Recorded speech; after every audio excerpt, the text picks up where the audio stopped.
everyone, welcome to the channel Rudimental Classes. Again, we are here to study class 9th, chapter 1 Biodiversity and Classification. This is the last part of the chapter. इस chapter के 3 videos already इस channel पर available हैं. You can check and go through with the videos.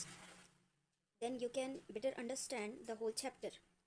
So today's synopsis of the class is, first of all, we will study about plant kingdom, their classification, then animal kingdom, their classification, and lastly we will also study about the nomenclature, means what is the need of naming organisms. So first of all, we have to study about plant kingdom and their characteristics. The first point is, all organisms of plant kingdom are multicellular and eukaryotic. जैसे आप अपने आसपास बहुत सारे plants देखते हैं, they all are multicellular, means their body is made up of more than one cell. One number तो खैर बहुत कम है, but there is a million and trillions of cells. And eukaryotic means they are well developed, they have all the cell organelles in their cells. And the second point is, mostly they are autotroph in nature because they have chloroplast in their cells and can do photosynthesis. As we know, photosynthesis is a process by which plants can form their food in the form of carbohydrate. तो जितने भी green plants आप देखते हैं अपने आसपास, they all are autotrophic. Autotrophic means they are not dependent for their food on other organisms. उन्हें आपको किसी भी तरह से फूड देने की ज़रूरत नहीं पड़ती. They can prepare their food by own self. Next, these have a cellulosic cell wall. इनके सेल्स में सेल वॉल मिलती है which is made up of cellulose. Majority have transport system. जितने भी प्लांट्स हैं उसमें ज़्यादातर आप देखेंगे कि they have a well developed transport system, means they have a tissues which are capable to transport minerals, water and food. About this we will study in the chapter plant tissue. Reproduction is both sexual and asexual. जो developed plants होते हैं, जो काफ़ी highly developed हैं, like flowering plants, उनमें sexual reproduction होता है. लेकिन जो बहुत ही यूनिसेलुलर टाइप के या फिर बहुत ही कम विकसित, बहुत ही जिनमें इवोल्यूशन कम हुआ है, उस टाइप के जो प्लांट्स रहते हैं उनमें एसेक्सुअल रिप्रोडक्शन भी होता है. और प्लांट्स दोनों तरह के रिप्रोडक्शन प्रेफर करते हैं. जैसे रोज़ के प्लांट में आप देखते हो कि आप केवल उसका जो स्टेम वाला पार्ट है उसको ही अगर आप मिट्टी में लगा देते हैं तो वो ग्रो कर जाता है. That means that is of asexual type reproduction. Examples are neem, wheat, fern, cycas, funaria, etc. and all the plants around you. आप अपने आसपास जितने भी टाइप के प्लांट्स देखते हैं, they all are examples.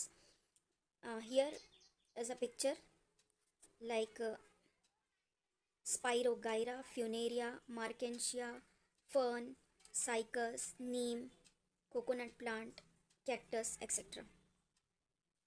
Other examples are mustard, potato, grass, tomato, maize, rice, mint, ginger, carrot.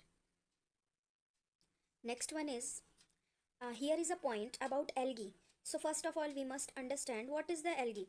The algae are photosynthetic organism that possesses photosynthetic pigments such as chlorophyll. However, they lack true roots, stem, leaves, characteristics of vascular plant. Some of them are unicellular whereas other are multicellular. इसे हम easy language में समझ लेते हैं कि algae जो होते हैं ये ग्रीन कलर के फोटोसिंथेटिक ऑर्गेनिजम्स होते हैं, बट उनमें ट्रू रूट सिस्टम नहीं होता. आप उनकी बॉडी को रूट, शूट यानी कि स्टेम, लीव्स में डिवाइड नहीं कर सकते. हाँ, वो सिर्फ ग्रीन कलर के आपको स्लाइमी दिखाई देते हैं. जैसे आपने देखा होगा रेनी सीजन में अगर एक जगह पे पानी बहुत जमा रहे तो वहाँ पर ग्रीन कलर की काई जम जाती है. लोकल लैंग्वेज में हम इसे काई बोलते हैं. यहाँ पर देखिए एक पिक्चर भी मैंने दिया हुआ है इन विच यहाँ पर एक बड़ा सा पत्थर है जिसमें काई लगी हुई है. सो यही एल्गी होती है. Some of them are unicellular where some are multicellular. The body of algae cannot be differentiated into root, stem and leaves. In local language this is called kai. During rainy season we can see a shiny layer of scum along the side of pond and river, sometimes on wet floors also. So this is commonly called काई। ये देखिए, जैसे ये यहाँ पर एक पुल का picture मैंने इंसर्ट किया है, जिसमें आप देख सकते हैं कि ये ग्रीन कलर की काई जो है वो लगी हुई है, यही एल्गी कहलाता है। आपके बुक में एक पॉइंट था about algae, that's why I define the characteristics of algae. The next one is moss are another group of plants which are small green photosynthetic plants. Instead of producing flowers and seeds, they produce spores. ये भी बहुत small plants होते हैं, green colour के होते हैं, but ये algae नहीं है, काई नहीं है। ये लेयर थोड़ी मोटी होती है, कोई कोई जो दीवार रहती है आप उसको टच करके देखेंगे तो आपको बहुत ही स्मूथ और एकदम सॉफ्ट वाली फीलिंग आती है, बहुत गद्देदार से होते हैं ये। Most of them have a stem with leaves on it similar to higher plants, but their leaves are usually only one cell thick. उसको देख के आपको लगता है कि इसमें बहुत छोटे छोटे लीव्स हैं, but actually they are not true leaves, वो सिर्फ वन सेलुलर पार्ट होते हैं। They have things that look like little roots called rhizoids. This is a important point. Rhizoid जो होता है ये आपको मॉस में ही बस देखने को मिलता है। It looks like root but it's not true root, ये इसको हम राइजोइड बोलते हैं। Which are use to anchor the plant to its substrate. इसी राइजोइड के थ्रू जो ये प्लांट होता है वो अपने ऑब्जेक्ट से, सबस्ट्रेट से जुड़ा रहता है, अटैच रहता है। आप जब उसको उखाड़ेंगे, खींच के निकालेंगे तो आपको वो दिखाई देता है लाइक कि इसकी ये जड़ें हैं, रूट्स हैं, but they are not actually true roots. They have no true vascular tissues and all water and nutrient uptake is done on the outside of plant. They have evolved many interesting structures that help in quick hydration of plant. ये ज़्यादातर आपको moist area में ही देखने को मिलते हैं। और ये देखिए, मैंने यहाँ पर इसका डायग्राम भी इंसर्ट किया हुआ है। इट लुक लाइक काई बट इट्स नॉट एल्गी। ये देखिए, ये काफ़ी थिक होता है और इसमें आपको root like structure and leaf like structure भी दिखते हैं, but this is also very small in size. The next one is pteridophytes. Pteridophytes are plants that do not have any flower or seed, hence another name for it is cryptogams. Cryptogams terms use किया जाता है for the plants which do not produce flower or seed. They include fern, horsetails.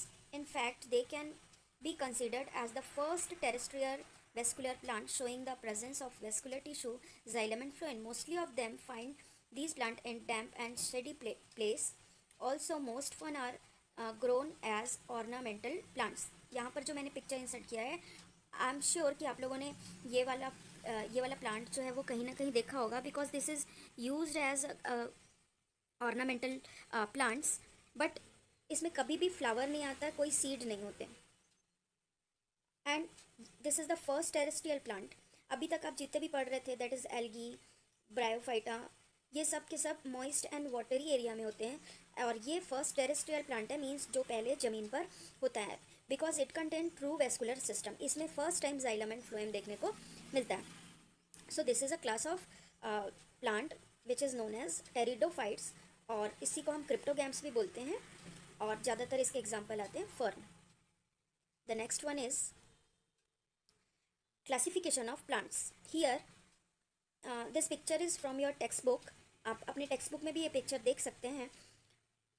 There is no any explanation about this, only a diagram is here, but I can explain that plants are divided firstly in two groups. The first, which do not have differentiated plant body, means it is a plant because it contains chlorophyll and can do photosynthesis, that's why it is in plant kingdom, but they do not have differentiated plant body, like आपको उसमें root, stem, leaves, flowers, ये सारी चीज़ें देखने को नहीं मिलती। इनको हम नाम देते हैं Thallophyta.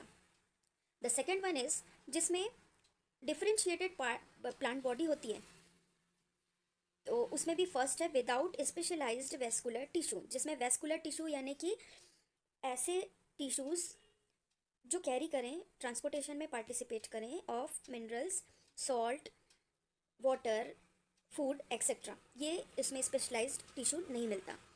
The second one is with vascular tissue, those have vascular tissue here, ये देखिए vascular tissue, those have vascular tissues can further divided into two group. First is do not produce seed, those plants which never produce seed their life cycle, वो अपने पूरे life cycle में कभी भी seed नहीं बनाते हैं, उनको हम क्या बोलते हैं, pteridophyta.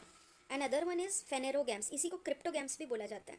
Another one is phanerogam. Phanerogam means which produces seed, in other words they also produce flower. जितने भी फ्लावरिंग प्लांट होते हैं वो इसके अंडर आ जाएंगे. The next one is bear naked seeds. Naked seed का मतलब होता है there is no covering on seeds, इन्हें हम बोलते हैं gymnosperm. And the second one is bear seeds inside the fruit, that they are called angiosperm. जैसे आप लोगों ने पी देखा होगा, मटर, अगर आप उसको और ज़्यादा बारीकी से छीलें तो आप पाएंगे कि उसके ऊपर एक कवर चढ़ा हुआ रहता है और उसके अंदर आपको दो पार्ट मिलते हैं. तो on the basis of cotyledons it again divided into dicot and monocot. ये डाइकॉट और मोनोकॉट को मैं आपको अभी ठीक से एक्सप्लेन करूँगी. The seeds in the plant having one cotyledon is called monocotyledon, while the seed in the plant having two cotyledons is named as dicotyledon. Like ginger, banana, wheat, maize, palm, onion, garlic, and few examples of monocotyledon plants, while rose, groundnut, potato, tomato, pea, eucalyptus, hibiscus are the example of dicotyledons. अब ये dicotyledon monocotyledon दोनों में difference क्या होता है and how can you recognize कि which one is monocot and which one is dicot. The simplest way is you have to observe their seed. Like maize seed, जो आप लोगों ने देखा होगा, भुट्टा, भुट्टे को जब आप उसके जो बीज को आप खाते हो उसके सीड्स को, तो इसमें कोई दो पार्ट नहीं होता, it is a single part. Like rice also, चावल के जो दाने होते हैं उसमें भी आप देखना there is only one part. Similarly in wheat, गेहूं में आप देखिए उसके जो सीड हैं it has only one part. तो इसमें क्या रहता है, it has only single cotyledon. तो जब इसमें जर्मिनेशन भी होता है तो सबसे पहले उसमें उसके जो जर्मिनेटेड सीड रहेंगे उसमें आपको वन कोटिलिडन मिलेंगे. और जो डाइकॉट होता है उसमें आपको टू पार्ट्स मिलेंगे. लाइक आप देखना कि जो चना, मटर, मूंगफली, पीनट, पी, इन सब में आपको देखिए दो पार्ट दिखाई देंगे सीड्स में. तो that is the characteristic feature of monocot and dicot. The second one is इनके लीफ जो होते हैं वो पैरेलल वेन सिस्टम इसमें आपको देखने को मिलता है. इसके वेन्स आप देखेंगे क्लियरली दिखाई देंगे, they are in arranged in parallel arrangement.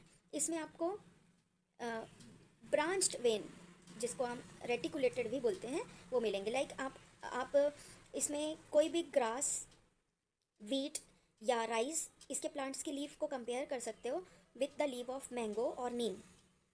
The next one is इनमें फ्लावर जो है वो 3 के मल्टीपल्स में मिलते हैं मोनोकॉट में. इसमें आपको 4 और 5 के मल्टीपल्स में, जैसे हिबिस्कस में आप देखना कि उसमें मिनिमम 5 पेटल्स ज़रूर रहते हैं. फिर स्टेम में जो इसका वेस्कुलर बंडल रहता है वो स्कैटर्ड रहता है और इसमें रिंग के फॉर्म में अरेंज रहेगा डाइकॉट में. And the most important point is root.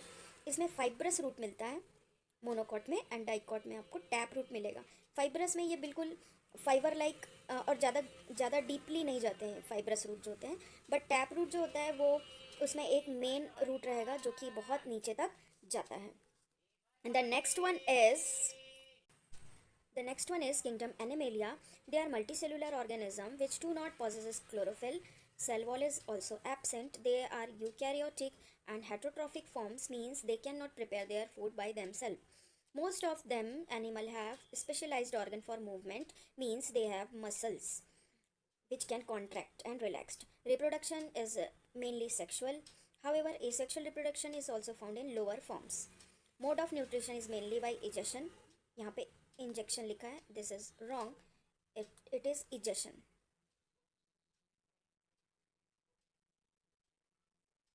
Egestion, you should correct this one. Okay.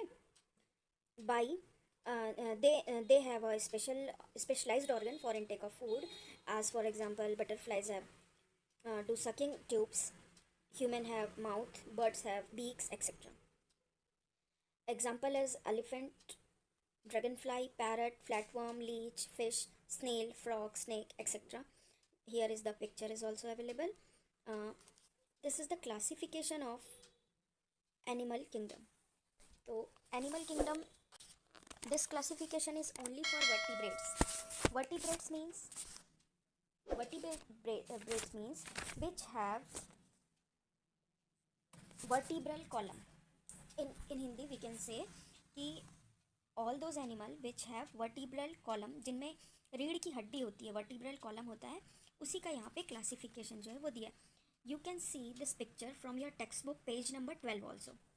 ये आपको पेज नंबर 12 में मिल जाएगा. ओके, तो first with vertebral column, if hair is present on skin, तो आप इसको किस ग्रुप में डालेंगे? मैमल्स में. For example man, lion, cat, cow, bat etcetera. If hair is absent, vertebral column तो है बट बॉडी में, स्किन में हेयर नहीं है. जैसे फिश में कोई हेयर नहीं होता, फ्रॉग में कोई हेयर नहीं होता, but they have vertebral column. तो हेयर एब्सेंट है, तो यहाँ पे हमको ये देखना है कि hair is absent then which is present, क्या प्रेजेंट है. If feather is present then there is a group of bird, इसमें बर्ड्स आ जाएंगे. और इफ फेदर इज एब्सेंट, तो आपको देखना है कि फेदर नहीं है तो क्या है फिर. तो इसमें आता है फिर next fish, amphibian and reptile. तो अगर इसकी स्किन मॉइस्ट है तो again it is divided into fish and amphibian. Skin with scale like fish, and skin without scale. Moist तो है स्किन बट स्केल प्रेजेंट नहीं है, तो किस में आ जाएगा? Amphibian means frog. And lastly skin without moisture, एकदम ड्राई स्किन जैसे रहेगी, जैसे लेजर्ट में होता है, स्नेक में होता है. तो वहाँ पर आप देखिए हेयर भी नहीं है, फेदर भी नहीं है और स्किन मॉइस्ट भी नहीं है. Then there is another group of animal which is reptile, जिसमें लेजर्ट, स्नेक, टॉर्टाइस ये सब आते हैं. And last without vertebral column, इसको हम नॉन कॉर्डेटा बोलते हैं. तो इसमें कोई भी वर्टिब्रल कॉलम नहीं रहता है, like earthworm, leech, mosquito, snail and tapeworm etcetera. The last topic is need and process of naming organism. In science हम हर ऑर्गेनिज्म को एक साइंटिफिक नाम अलॉट करते हैं. तो ये नाम क्यों अलॉट किया जाता है? बिकॉज कोई भी ऑर्गेनिज्म का लोकल लैंग्वेज में बहुत डिफरेंट नाम हो सकता है. जैसे हम कॉमनली पोटैटो यूज़ करते हैं, हिंदी में हम इसको आलू बोलते हैं. कहीं पर इसको तमिल में अलग नाम से जाना जाता है, मराठी में इसको बटाटा बोलते हैं, हिंदी में आलू बोलते हैं. Means the organism is same but have different names. तो ऐसे में कन्फ्यूजन होता है, इसीलिए बायोलॉजिकल नाम हर ऑर्गेनिज्म का रखा जाता है. तो naming of organism allows all the organisms to be named according to a globally recognized system. These names are unique, with each creature having only one scientific name, helps avoid confusion created by common names. Every recognized species on Earth, at least in a theory, is given a two-part scientific name. This system is called binomial nomenclature. Binomial nomenclature system के कुछ rules होते हैं जिसके according हम कोई भी organism के scientific name या बॉटनिकल नेम लिखते हैं. तो यहाँ पर जैसे एग्जांपल दिया हुआ है, frog, Rana टिग्रिना, lion, Panthera leo, sparrow, pacer domestica, man, homo sapiens. Here we can clearly see the name of any organism is made up of two words and the rule is कि आपको ये word either इसमें लिखना है, italics में लिखना है, means थोड़ा सा तिरछा करते हुए. अगर आप वैसा नहीं लिख रहे हैं तो आपको क्या करना है, इसको अंडरलाइन कर देना है. अगर आपने इटैलिक्स नहीं यूज़ किया है देन सिंपली आप उसका नाम लिख सकते हैं और उसके नीचे अंडरलाइन करना है. एंड द फर्स्ट वर्ड जो इसका जो पहला वर्ड है represent genus, and the second word जो है वो रिप्रेजेंट करता है इट्स स्पीशीज़. लाइक फ्रॉग का नाम जो है वो Rana टिग्रिना, Rana is the genus and टिग्रिना is the species. ऐसे ही जैसे मैंगो का होता है Mangifera indica, Mangifera is the genus and indica is the species. तो these are the rules and importance of naming organisms. So in the next video we will start chapter number 2, matter, nature and behavior, its introduction, law of conservation of mass and matter around us, types of mixture. ये सारे topic हम next video में deal करेंगे. So thank you, keep watching, like, share and subscribe the channel. हम next आगे भी आपके लिए important videos लाते रहेंगे. So keep watching and subscribe this channel. Thank you.